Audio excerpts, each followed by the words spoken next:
भारत की आध्यात्मिक धरती पर जब अधर्म और अज्ञान का अंधकार गहराने लगा, तब ज्ञान, भक्ति और तर्क के अद्वितीय प्रकाश के साथ अवतरित हुए एक सन्यासी आदिगुरु शंकराचार्य, जिन्होंने न केवल अद्वैत वेदांत की पुनर्स्थापना की, बल्कि पूरे भारतवर्ष को एक सांस्कृतिक सूत्र में पिरो दिया। आज हम जानेंगे उस दिव्य आत्मा की अद्भुत जीवन यात्रा, जिन्होंने मात्र 32 वर्षों में सनातन धर्म का कायाकल्प कर दिया। नमस्कार दोस्तों, रीड टू राइज में आपका स्वागत है। और आज हम बात करेंगे जगत गुरु शंकराचार्य की जीवन की।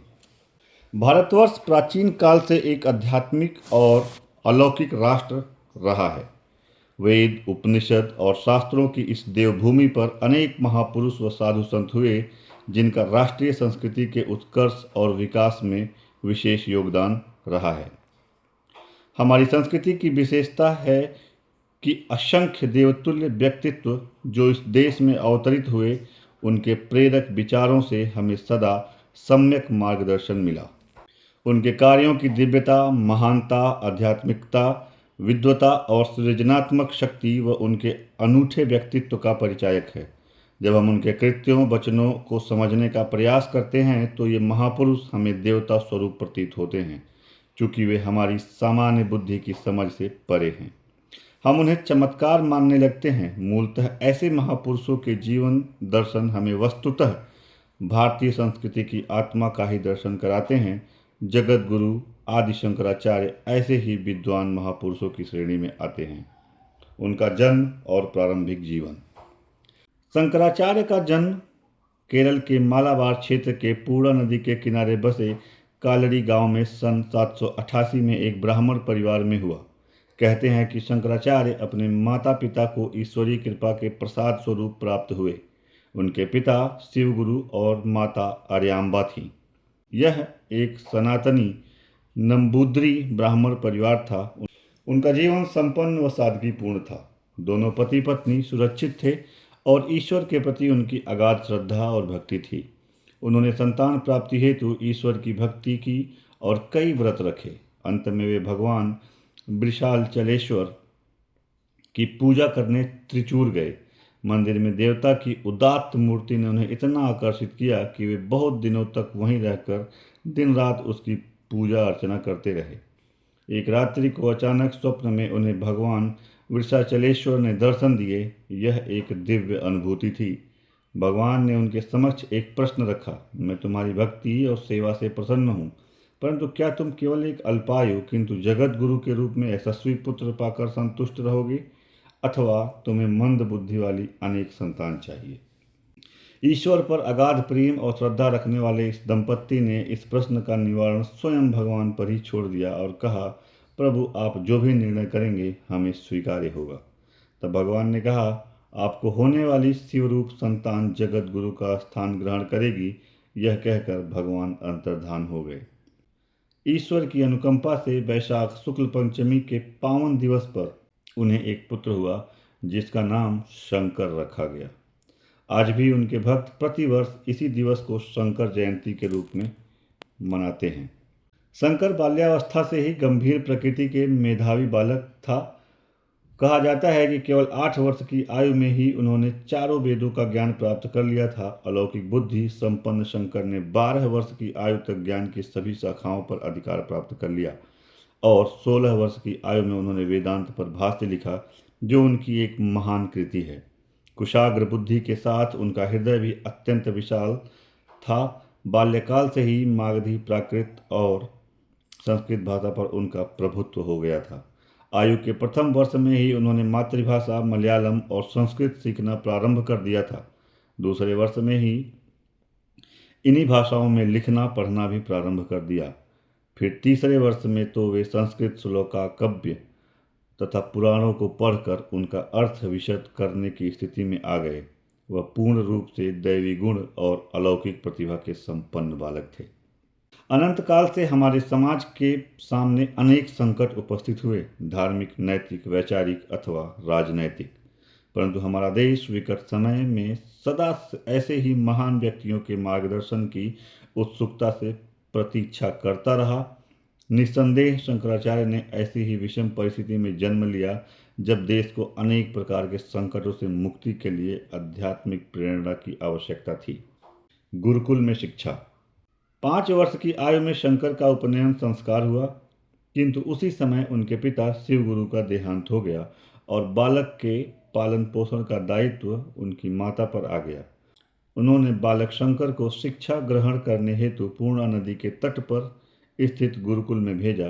गुरु के मार्गदर्शन में उन्होंने वेदों तथा अन्य विषयों का अध्ययन किया। उनकी विलक्षण प्रतिभा ने गुरुकुल की ख्याति और प्रतिष्ठा बढ़ाई। गुरुकुल जीवन की एक घटना से यह पता चलता है कि निर्धन और पीड़ित जनता के प्रति उनके हृदय में कितनी पीड़ा और सहानुभूति थी। गुरुकुल में यह प्रथा थी कि छात्र भिक्षा मांगकर अपने आहार की व्यवस्था करते थे। एक बार शंकर भिक्षा लेने निकला और एक मकान के द्वार पर खड़ा होकर बोला, माँ मुझे भिक्षा दो।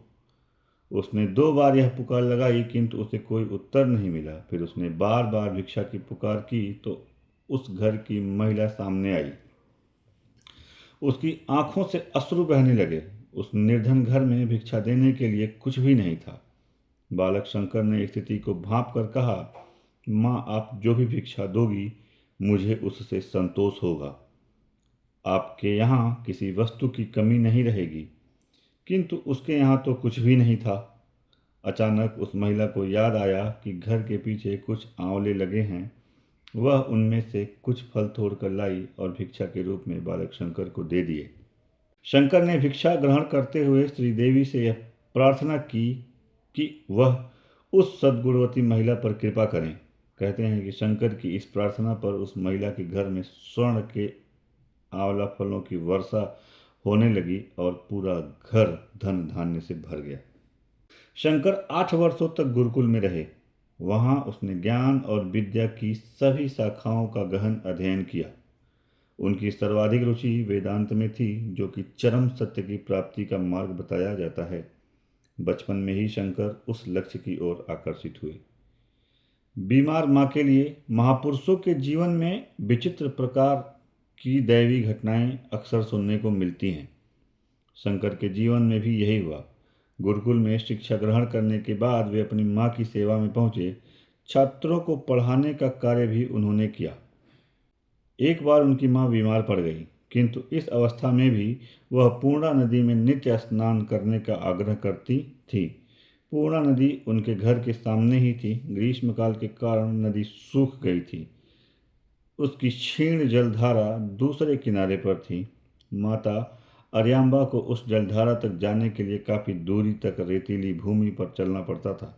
एक दिन वह स्नान करके लौट रही थी। गर्म रेतीली भूमि पर चलते चलते वह थकान और सूर्य की तेज गर्मी के कारण मूर्छित होकर गिर पड़ी। शंकर को जैसे ही इस घटना का पता चला, वे दौड़कर माँ के पास पहुँचे और उन्हें घर ले आए। शंकर ने देखा कि माँ को भीषण गर्मी में भी दूर जाकर स्नान करने के नित्य कर्म से रोकना असंभव है, तो उसने हाथ जोड़कर पूर्णा नदी से यह प्रार्थना की कि वह अपने जलस्तर में इतनी वृद्धि करे कि उनके घर की ओर का किनारा भी जल से भर जाए। इससे उनकी माता के लिए पूर्णा नदी में स्नान सुगम हो जाएगा। शायद उनकी प्रार्थना के कारण या मौसमी परिवर्तन के कारण हुआ हो, वहाँ रात भर भारी वर्षा होती रही और दूसरे दिन प्रातःकाल पूर्णा नदी जल से लबालब भर गई। यह संयोग किसी दैवी शक्ति द्वारा रचित था अथवा प्राकृतिक कारणों से ऐसा हुआ, यह चिंतन का विषय है। किंतु शंकर की प्रार्थना को फलीभूत होते देख सभी ग्रामवासी बहुत आश्चर्यचकित व प्रसन्न हुए। माँ की आकांक्षा और चिंता। एक दिन 2 वृद्ध विद्वान ब्राह्मण शंकर के घर पधारे। माँ अर्यांबा और शंकर ने इन अतिथियों की अच्छी आवभगत की। ये अतिथि शंकर की विनम्रता, विलक्षण बुद्धिमत्ता और घर के उदात्त वातावरण से बहुत प्रभावित हुए। उन्होंने यह अनुभव किया कि केवल परमेश्वर के प्रति प्रीति और कल्याणकारी प्रवृत्ति के कारण इस बालक में इतनी योग्यता व क्षमता आई है। अतिथियों ने जाते हुए माता अर्यांबा को यह आशीर्वाद दिया, आपका यह पुत्र शंकर चिरंजीवी हो। इस संकट की घड़ी में वह भारत में महान गौरवशाली वैदिक परंपरा को दृढ़ता से पुनर्स्थापित करके विश्व कल्याण का मार्ग प्रशस्त करे। माता आर्यांबा ने शंकर के प्रति यही कामना सजोते हुए ईश्वर से प्रार्थना की कि वह उसके पुत्र को दीर्घायु दें और इन अतिथियों का आशीर्वाद फलीभूत हो। परंतु आर्यांबा को एकाएक यह विचार आया कि कुछ वर्ष पूर्व शंकर के जन्म के समय स्वयं प्रभु ने ही कहा था कि तुम्हारा पुत्र अल्पायु भले ही होगा, परंतु वह जगत गुरु बनेगा। माता आर्यांबा की आकांक्षा और चिंता को समझने में शंकर को देर नहीं लगी। उन्होंने माता को समझाने का प्रयास किया। माँ, क्या तुम यह नहीं देखती कि नित्य जीवन की प्रत्येक घटना जीवन की अस्थिरता और परिवर्तनशीलता की सूचक है? यदि हम अपने समय का सदुपयोग ईश्वर की सेवा में करें तो इससे उत्तम भाग्य और अवसर और क्या हो सकता है। शंकर सन्यासी कैसे बने? निसंदेह कोई अदृश्य शक्ति ही शंकर के जीवन को दिशा दे रही थी। एक दिन शंकर पूर्णा नदी में नहा रहे थे कि एक मगरमच्छ ने उनकी टांग पकड़ ली और उन्हें पानी के अंदर खींचने लगा।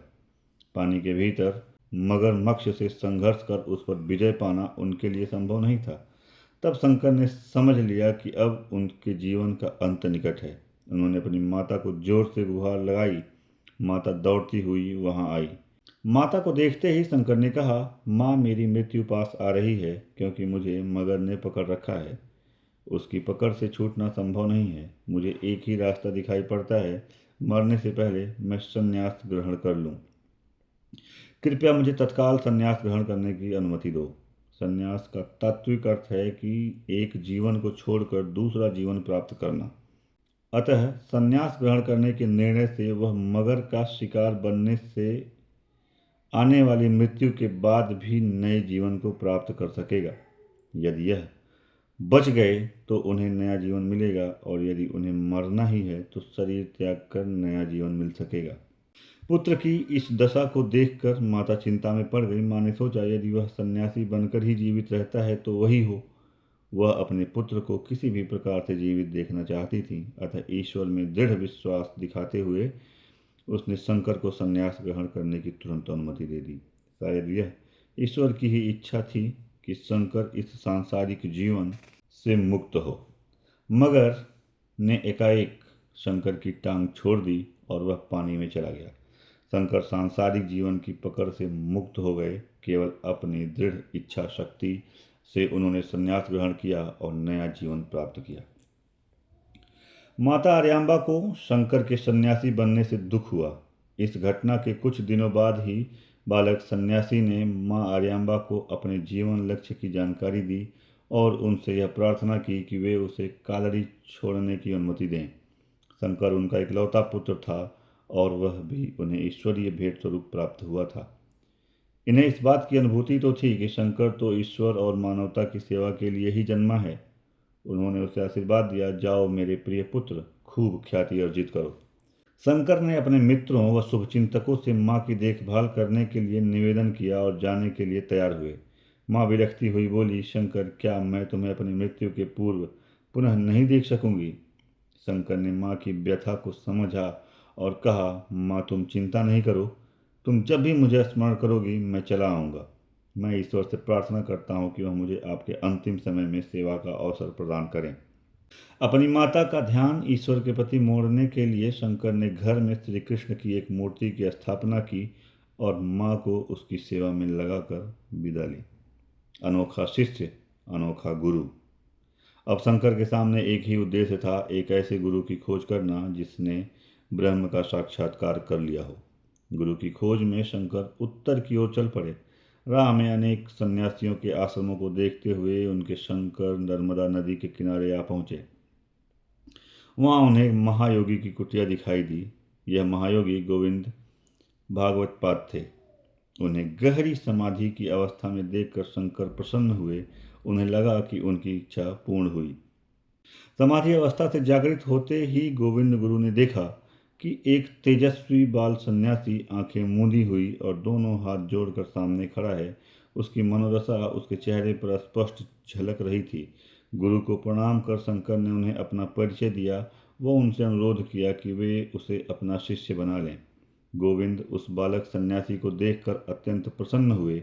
वे जैसा शिष्य चाहते थे वह उनके सामने खड़ा था। वेदांत के गूढ़ रहस्यों का ज्ञान प्रदान करने के लिए उन्हें किसी ऐसे ही विलक्षण शिष्य की खोज थी गुरु से आशीर्वाद पाकर शंकर ने निष्ठापूर्वक संन्यस्त जीवन बिताते हुए अपना अध्ययन जारी रखा। शंकर जैसे शिष्य के लिए जिसने अद्वैत दर्शन का आकलन करने में अद्भुत सफलता प्राप्त कर ली थी, आध्यात्मिक योग साधना आवश्यक थी। अपनी इच्छा से स्वयं को तथा संपूर्ण विश्व को भूलकर उस उदात्त सर्वोच्च सुख की अनुभूति कर सके, ऐसी मानसिक अवस्था प्राप्त गुरु को पाकर शंकर धन्य हुए। वह स्वयं भी उसी परम सुख की अनुभूति करना चाहते थे। भविष्य में महान कार्य करने के लिए महान शक्ति संपादन की दिशा में शंकर की यह प्रारंभिक अवस्था थी। सत्य को समझने की अपेक्षा उसकी अनुभूति करना अधिक श्रेयस्कर है। गुरु गोविंद भागवतपाद ने शंकर को सत्य की अनुभूति कराई। इस अवस्था को चरमोत्कर्ष आनंद की अवस्था कहा जाता है। इस दिव्य अनुभूति से शंकर को अपार शक्ति मिली। इन्हें संपूर्ण सृष्टि में ब्रह्म का साक्षात्कार होने लगा। अब उनके सामने एक ही लक्ष्य रह गया था। जिस वेदांत ज्ञान के द्वारा उन्होंने इस सर्वोच्च सुख की अनुभूति की थी, उस सत्य का प्रसार करना गुरु ने उन्हें यही दायित्व सौंपा। गुरु ने उन्हें निर्देश दिया कि वह सत्य के अनुभवों को प्रकाश में उपनिषदों, भगवद गीता और ब्रह्मसूत्रों की व्याख्या करते हुए उन पर भाष्य लिखें। यही भारत के आध्यात्मिक ज्ञान की अमूल्य निधि है। गुरु ने उन्हें आशीर्वाद देते हुए कहा, तुम जो चाहोगे वह योग साधना द्वारा प्राप्त शक्ति के बल पर पूरा कर सकोगे। शंकर का पूरा जीवन वेदांत के प्रसार में बीता। माँ पार्वती, मुझे भिक्षा दो।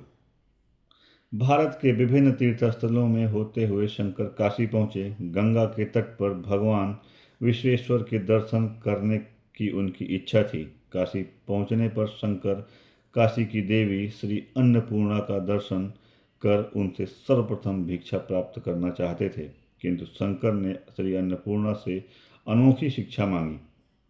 ज्ञान वैराग्य सिद्धयर्थम भिक्षम देहि च पार्वती, अर्थात हे माँ पार्वती, मुझे ऐसी भिक्षा दो जो मुझे बुद्धि और वैराग्य प्रदान करे। एक बालक सन्यासी द्वारा विश्व माता के समक्ष जिस उदात्त भाव और विनम्रता से भिक्षा याचना की गई थी, उसे देखकर वहां पर उपस्थित भक्त स्तब्ध रह गए। वेदांत पर शंकर के भाष्यों को सुनने के लिए श्रोताओं की अपार भीड़ उमड़ पड़ती थी। अनेक लोग इस अलौकिक शक्ति के सानिध्य में परम शांति का अनुभव करने लगे। काशी में ही शंकर के जीवन की एक ऐसी घटना घटी जो मानो उनके आंतरिक विकास की परीक्षा ले रही थी। प्रातःकाल का समय था। शंकर स्नान करके नदी की ओर जा रहे थे। एक निम्न जाति का व्यक्ति उनके मार्ग में आ गया। शंकर ने चिल्लाकर उस व्यक्ति से कहा, अरे अछूत, आगे से हट। किंतु उस व्यक्ति ने जो उत्तर दिया उससे शंकर चकित रह गए। उसका उत्तर प्रश्न ही था, तुम किसे अछूत कह रहे हो? इस शरीर को अथवा आत्मा को? क्या मेरा शरीर मिट्टी से नहीं बना है जिससे तुम्हारा शरीर बना है? क्या आत्मा भी अशुद्ध अथवा दूषित होती है? फिर वह आत्मा जो सर्वत्र है किसी से दूर कैसे रह सकती है? जिस प्रकार वह सर्वव्यापी है, तब फिर तुम में और मुझ में क्या अंतर है? यह एक ऐसी स्थिति थी जिससे कोई साधारण व्यक्ति तो भ्रमित हो जाता, किंतु शंकर उसकी बातों से जरा भी विचलित नहीं हुए। वह उस व्यक्ति के चरणों में गिर पड़े। वह सोचने लगे, यह कोई सामान्य व्यक्ति नहीं। आत्मा की प्रकृति को इतनी सरलता और स्पष्टता से बताने वाला व्यक्ति कदापि साधारण नहीं हो सकता।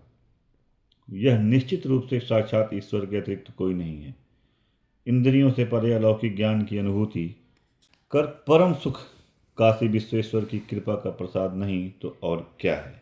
यह सोचकर शंकर अत्यंत रोमांचित हुए। अद्वैत सिद्धांत को आत्मसात करने पर भी एक क्षण के लिए शंकर ऊंच नीच के भ्रम के शिकार बने, किंतु उस भ्रम का निवारण करने वाले उस मानव स्वरूप परमात्मा का दूसरे ही क्षण दर्शन कर उन्हें एक विशिष्ट अनुभव पाया। काशी में विष्णु शर्मा नामक एक भक्त ने उनसे अनुरोध किया कि वह सांसारिक बंधनों से मुक्त होना चाहता है, कृपया इसका कोई मार्ग बताएं। यह भक्त शंकर का प्रथम शिष्य बना जो आगे चलकर पदम पादाचार्य के नाम से विख्यात हुआ। भाष्य लेखन। शंकर ने अद्भुत विद्वतापूर्ण क्षमता थी।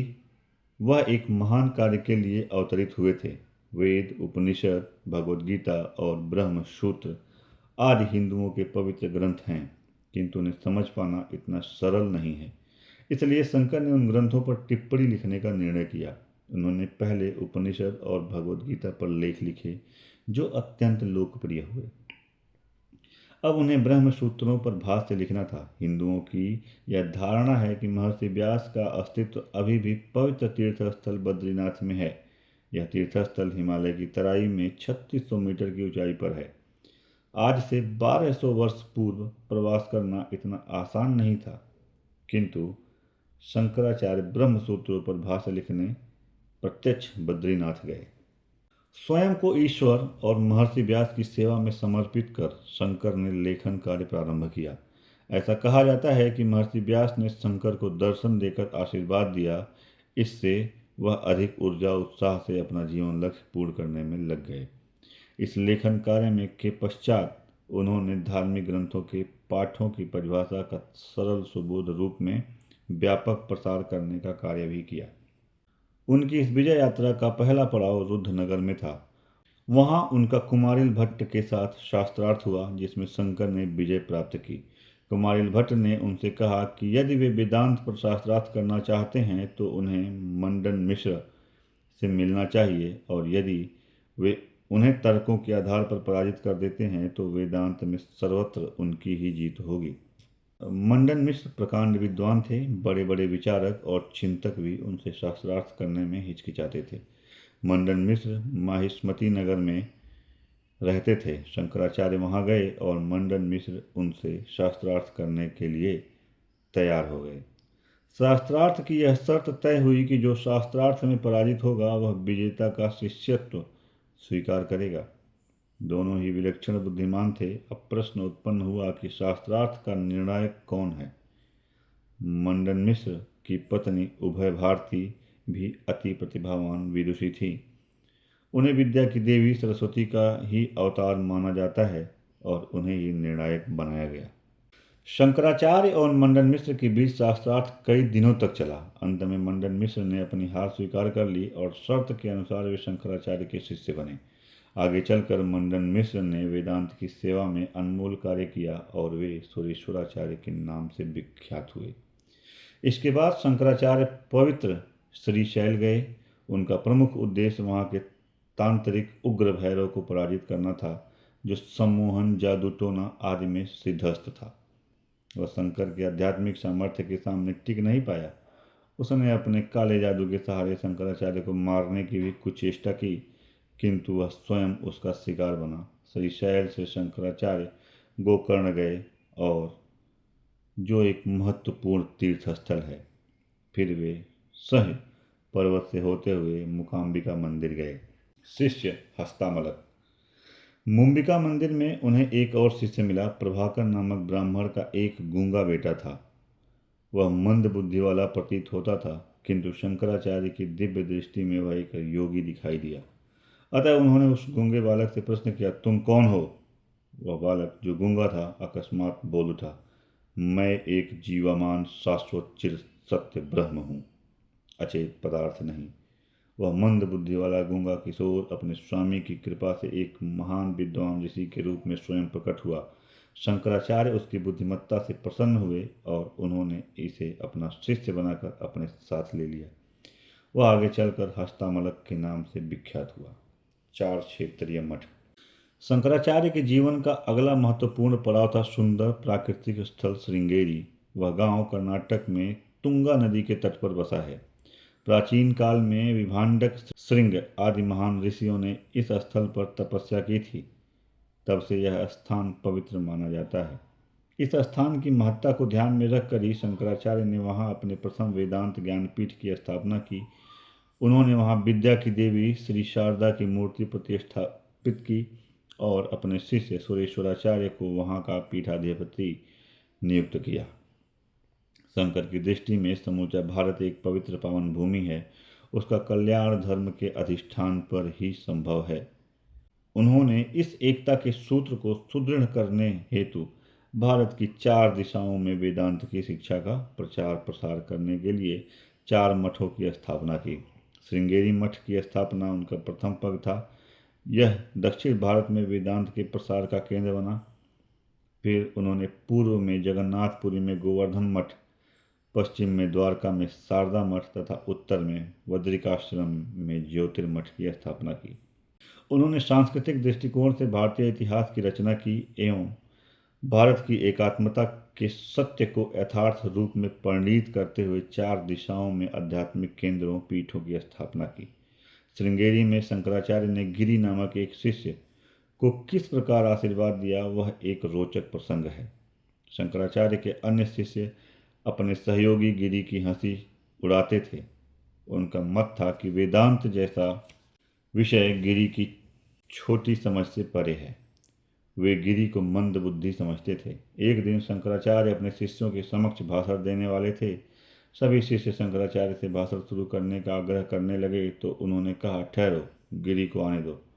इस पर वहां उपस्थित शिष्यगण बोले, आचार्य, हम गिरि के लिए क्यों रुकें?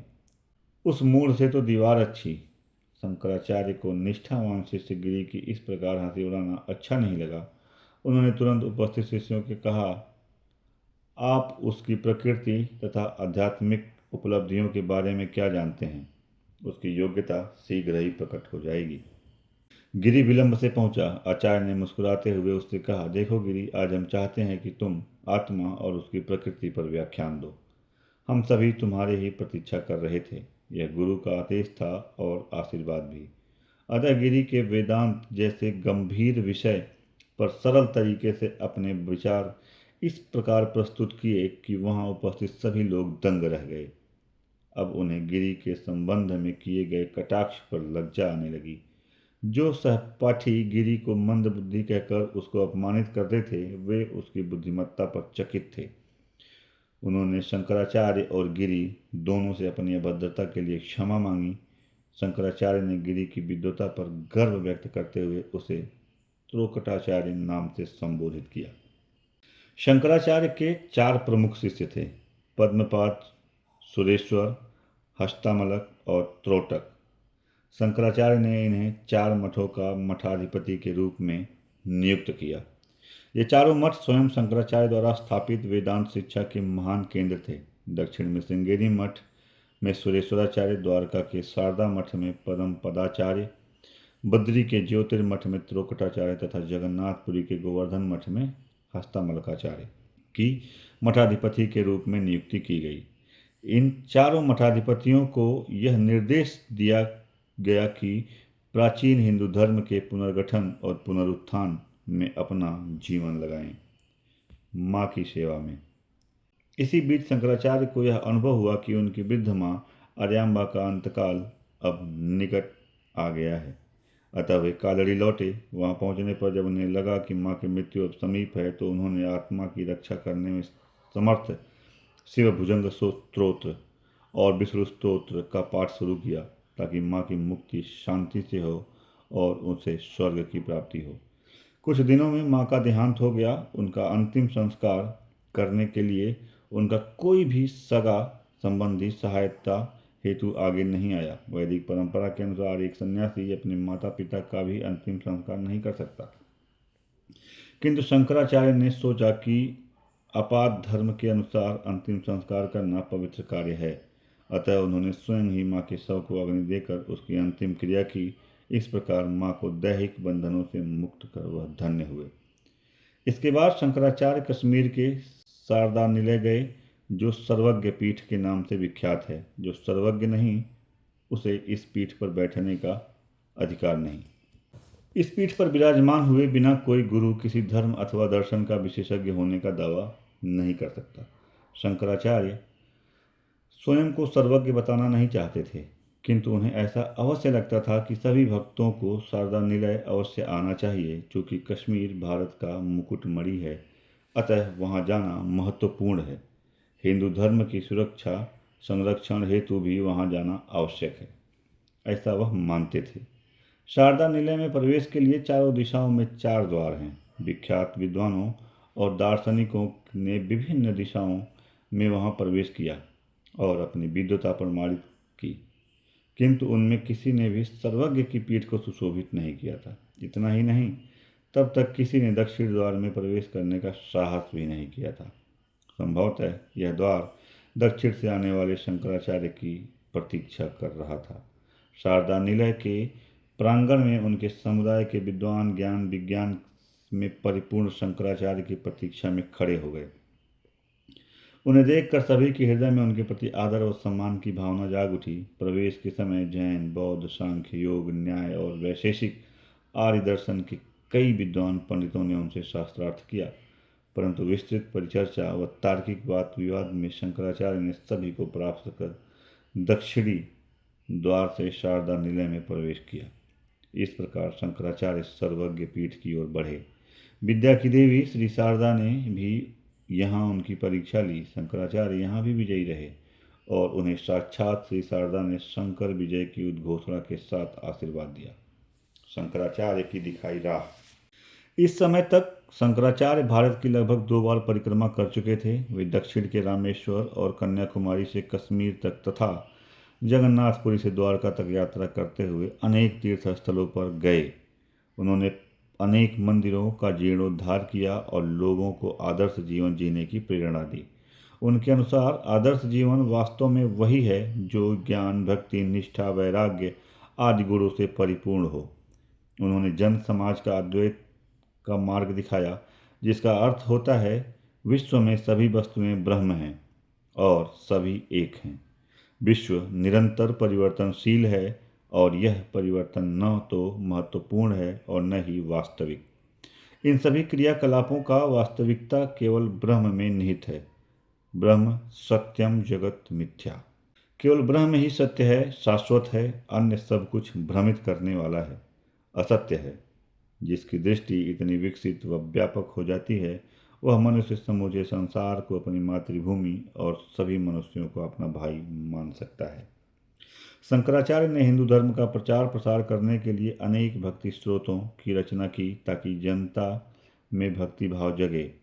उनका भज गोविंदम समूचे भारत में लोकप्रिय है। इस भजन का सार है, यदि तुम जीवन के सभी कष्टों से और मृत्यु के भय से छुटकारा पाना चाहते हो तो गोविंद भगवान की प्रार्थना करो। मार्गदर्शक प्रकाश। यद्यपि यह निश्चित रूप से नहीं कहा जा सकता कि शंकराचार्य अपने अंतिम दिन कहाँ बिताए, किंतु उनका व्यक्तित्व निस्संदेह भारतव्यापी था। प्रत्येक भारतवासी के लिए वह गौरव का विषय है कि इस देश की पुण्य धरा पर एक ऐसा महापुरुष अवतरित हुआ जिसके मार्गदर्शन में समूचा जन समाज लाभान्वित हुआ और जिसने समूचे भारत में धर्म की ज्योति जगाई। शंकराचार्य केवल 32 वर्ष की अल्प आयु में ही इस संसार की यात्रा पूरी कर ब्रह्मलीन हो गए।